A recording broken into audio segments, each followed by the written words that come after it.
I have a bit of an overarching opinion that seems to cause me a lot of confusion. I don't think Delphine is all that bad of a character. If anything, I think Delphine has the right goals in mind and knows exactly what must be done to help save Skyrim. I do think Delphine was destroyed by writing that at times doesn't seem like it was proofread before being given the good to go. Most of the Elder Scrolls community since the game released on 11/11/11 have mutually agreed that Delphine is not the character we were looking for. Skyrim has proven to us that its writing at times can be at best mediocre, with some great exceptions like the introduction of the Falmer, the Nord's history, and dragons. But when we come back full circle to Delphine, it changes. Now, if you ask a large margin of the Elder Scrolls community on why they don't like Delphine, they will say she's stupid. If you ask why is she stupid, they will say because she is stupid. This video is to tell you exactly why she is stupid, why she is actually stupid, like legit. People can make bad choices, but Delphine, with the writing that was handed to her, makes Mass Effect 3's ending look like it did justice. Ouch, bet you forgot that one existed, friends. I just opened up that wound for you. With all that said, let's analyze over this and see what we can come up with. And yes, here's an obligatory my quote for you.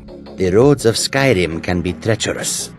So Delphine is in her 50s and funny enough is a Bret. A lot of people have this idea. She's a Nord or Imperial for some strange reason. The Thalmor have her down as a high priority target, which means they want her dead since she can pose a threat to their perfect ideal world in the future. She was around for the Great War and since then the Thalmor have done everything in their power to try and get rid of her, with several assassination attempts throughout Cyrodiil, and all the way up until she managed to hide out in Skyrim. You can find most of this information in the Thalmor dossier dedicated to Delphine. Delphine is one of the acting owners of the Sleeping Giant Inn, a small place to stop for food and drink in Riverwood. A peaceful building with no ill intent or strife. I think the best way to go about understanding Delphine is to retrace over her steps during the Skyrim questline and find exactly where the errors are, because in my opinion, there is only one fatal flaw in her character. I don't think being a paranoid, battle-hardened warrior who grew up at a different time makes her a stupid character. I think it's how contradicting her views are. Let's start off with the Bleak Falls Barrow quest. Once you retrieve the Dragonstone and return it to Farengar, you will notice a hooded figure standing near the table talking to him. Of course, upon closer inspection, you know it's Delphine, but it's safe to assume she was just here to talk about the dragons with him, which you can hear them doing. They talk about how the ancient Nords got rid of the dragons in the past, and when Irilette interrupts with the alert that a dragon is attacking, it ends this encounter. Delphine at this point is just doing what her character is supposed to, and that is trying to figure out why the dragons are back and all that good stuff, which fronts the entire questline. Next up is the Horn of Jurgen Windcaller. You will be sent here by the Greybeards to retrieve it as a means of test to see if the Dragonborn is legit, but upon arriving at your location within Oostengrav, you will find a mysterious note instead. This note tells the Dragonborn to rent the attic room in the Sleeping Giant Inn. You find out Delphine is a blade. Mind you, she's also acting Grandmaster at this point since nobody else is around to do this. Relinquishes possession of the horn to you, and thus we begin the next quest. A blade in the dark will have us proving to Delphine that we are Dragonborn by killing a dragon in Kynesgrove, a dragon that we learn was resurrected by Aldun because we see it happen. After defeating Salakunir, Delphine has a feeling the Thalmor have something to do with the dragon's resurrections. Now at this point there is already something I've mentioned that people deem a worthy point to hate Delphine for. That is her paranoia. You can find it annoying, but at the end of the day, this doesn't make Delphine stupid. It makes her smart. There are Nords who can train and study in the Thuum, but to be able to absorb a dragon's soul is a Dragonborn thing. She needs proof, otherwise you could be any Tom, Dick and Harry trying to get in on this. She's played safe so far and done everything right. Delphine so far has been a headstrong character on the right path, but not the most interesting quest line with the game, but she's been fine. If being paranoid makes you a bad character, then everyone in my life must hate me.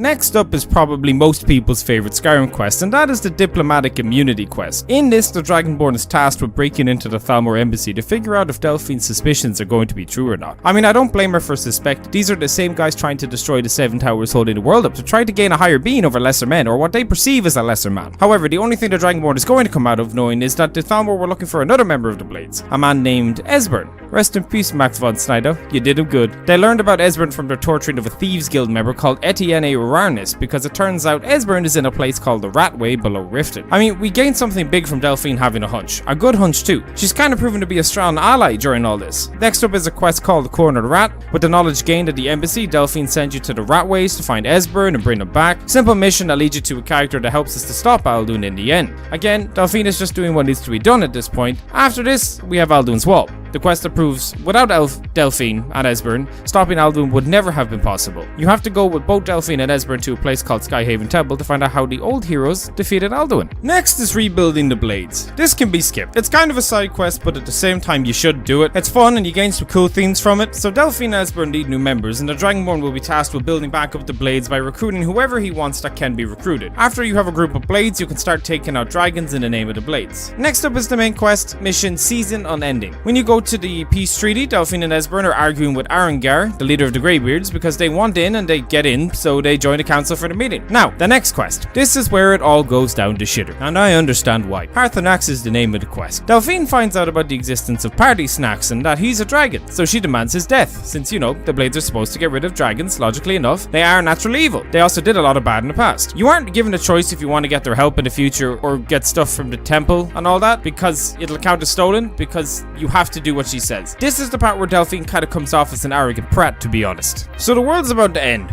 A dragon is about to consume it and end everything. And instead of trying to stop this dragon, the dragon you've been trying to stop since the game began, you decide to get really overly headstrong on your own politics to the point where you are willing to let the world literally be consumed in the name of stubbornness. Delphine does this. She point blank refuses to help the Dragonborn unless you march to the top of the mountain and kill Parthenax. Now don't get me wrong, I still think he should die. He's a dragon. He committed unspeakable evil. Too much to count for. And by the right of the blades, he should die. But can we not try and sort this out after Alduin dies? Like, why Jurgen? Why couldn't this stupid quest have been put after we defeat Alduin? It's honestly like Bethesda weren't paying attention to this. It has to be that. What else would explain such a ridiculous choice in character development? But all this succeeds in doing is putting every single thing Delphine did into the mud, like straight down under, buried forever. It makes absolutely no sense whatsoever, and I will forever be so totally beyond confused and confounded at how they butchered what could have been a great fan character in the future. Legit, everything up until that moment is 95% fine, but then Emil just lays this on us. It's so unbelievably ridiculous. This is why people hate her. Get over the murder, don't kill Parthenax shit, alright? That's not it at all, okay? Who